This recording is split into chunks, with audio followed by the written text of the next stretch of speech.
Ndabaramukije bakunzi ba Ntamvura Idaheca TV na cane mwebwe abakunzi b'ikiganiro c'inyigisho ntungamagara hamwe n'impanuro ntungamagara arico yaga muganga.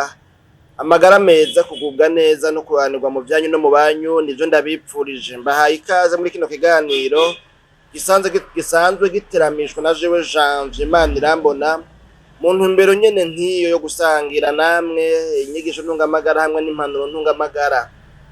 Mu kiganiro c'ubuheruka twarabihamye ikintu kigira kabiri catubwiye ukuntu umukenyezi yoshishikara kwikingira cyangwa se kwirinda kugira ngo ntahave agira ikibazo ca kanseri yo mwibere, kubera yuko twabonye yuko iyi kanseri yo mwibere ifata abagore benshi bagira kino kibazo ca kanseri yo mwibere. Niyo kanseri imwe mu makanseri ya mbere abaho, ahora ahitana abagore benshi canke ahora ahitana amabere y'abagore benshi. Ni kuvuga ibere bakarikata kubera yuko bakarikurako kubera yuko ligwaye kanseri kandi izohava yandukira umutumba cyangwa se umubiri wose, hanyuma umuntu akahava ahasiga ubuzima. Kugira ngo rero umuntu ashishikare kumenya ibyo gukora, ibyo kwirinda n'ibyo kwiyubara, ibyo guharanira, ni muri kino kiganiro yaga muganga twazanye iyo ntumbero kugira ngo dusangire inyigisho ntungamagara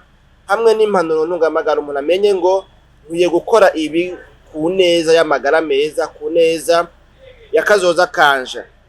Uyu munsi rero ikintu twagomba tubabwire coshishikara gufasha abakenyezi kugwanya cyangwa se kuzitira umuntu ataronegwa. Murazi ko bavuga ngo mieux vaut prévenir que guérir. Rero ngo umuntu yozitira ataronegwa cyangwa se yo kwikingira ataragwara, akikingira akirinda hakiri kare ataragwara, kubera yuko umuntu amaze kugwara aba yamaze kugwara. Birashoboka yuko usanga iyo ngwara agwaye ari ingwara idakira canke ikazokira naho nyene imuhitanye cyangwa se ihitanye ibintu byinshi. Nuko rero uyu munsi tubabwira yuko kwirinda cane, ahubwo umuntu mbere agaheba burundu inzoga n'itabi, ari kimwe mu bintu vyomufasha uyu mukenyezi kugira ngo ntagware kanseri yo mwibere.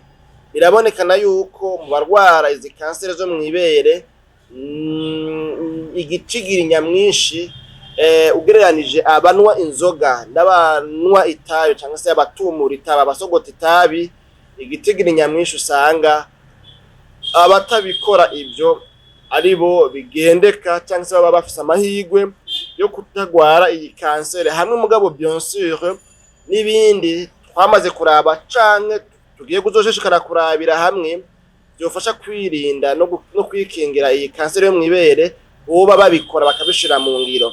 Rero iki ni kimwe mu bintu byofasha cyane gose kwirinda cyangwa se kwikingira iyi kanseri yo mwibere. Itabi nizera yuko n'abarinwa vyanse ko bariheba, suko batazi ko rifise ingaruka mbi, kuko litera ibibazo vyinshi, zaba kanseri zo mu muhogo, zaba indwara zo mu mahaha, indwara zo mu miheha itwara impwemu hariya mu mahaha, byaba ibibazo byo mu mutwe cyangwa se ubwonko, kuko murazi yuko bavuga ngo karatuma umuntu ngo acangamuka, kajya kose burya kaba kaduze hariya mu bwonko, hanyuma rero kagapararanganya ibintu hariya kuvumengo nyene aciye acangamuka, nyene aciye agirante, aciye aja mu yindi mudu. Kubera iki? Ni ikiyayura mutwe. Rero ingorane cyangwa se amabi y'itabi ntagarukira novuga ngo kuri bino vyibere tuko turavuga gusa, ahubwo arabandanya agashika no kuyandi magara yo mu mutwe, agashika ku bindi bihimba bisinzikara byo mu mubiri wacu. Urumva yuko rero ari vyiza cane gose ko umuntu yogirante yohagarika burundu itabi, agahagarika burundu inzoga ku neza yiwe. Hariho abantu kumburengira ngo bivanye nuko bazikuriyemwo, wumva avuga ngo iwacu twakuze tuzigana, twakuze tuzidandaza, none mbega ibitoke twaca tubihebera abandi, vyoca bigenda gute? Hanyuma bakagaragaza kukumvisha yuko umengo birumvikana cane ko batobaho batanyoye inzoga, ariko OMS iremeza neza yuko ikinyobwa citwa amazi conyene gihagije kugira ngo umuntu abeho neza, izo nzoga nubwo zoba zitabayemwo. Hatabayeho novuga ngo kubarambira muri menshi kuko ntamagwaraho kandi kuvuga menshi siko kuyamara. Uyu munsi mufate nka nkama yuko icigwa cuno munsi kitubwiye yuko umukenyezi wese yipfuza kwikingira canke kuzitira ataronerwa n'indwara ya kanseri yo mwibere, bizoha bituma bamubaga ibere canke banarice mu gihe basanze kanseri yiwe iriko iragera ku rwego rw'uko izohava yinjira umutumba wose ugize umubiri wiwe.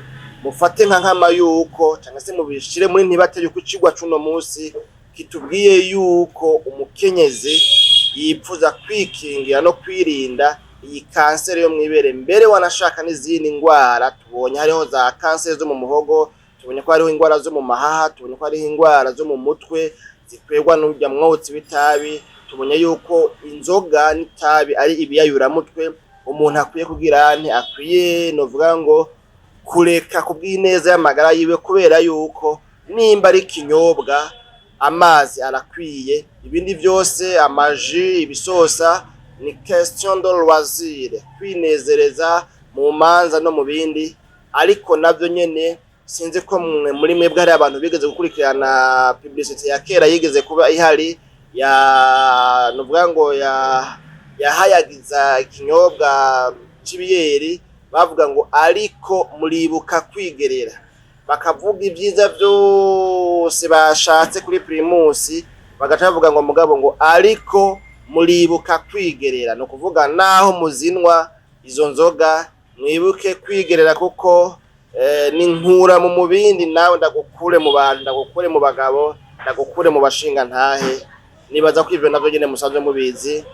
Ntituvuze amabe y'inzoga menshi, ariko arahani murabizi ingene bishobora gutuma kumbure umuntu asesagura itunga ry'umuryango atari yategekanije gusesagura, kubera yuko amaze kwishiramo kamwe akumva karakorogoshe hariya mu bwonko.